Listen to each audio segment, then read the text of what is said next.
Hello everyone, this is Shengmao Machinery.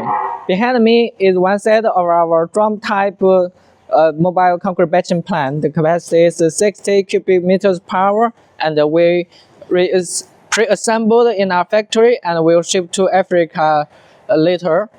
And as you can see, this is the drum mixer. Behind the drum mixer is the wings of water, cement, and additive. This is the aggregate batcher. It's 3 bins. This is the aggregate wings. The aggregate, after being weaned, will transport through this belt conveyors to the concrete mixer.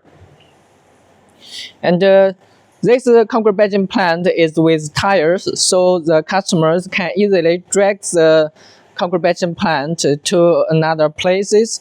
And it will have legs on the job site, so it doesn't need the concrete foundations, and very easy to move and very easy to install. Welcome to contact us if you are interested in this mobile type concrete batching plant.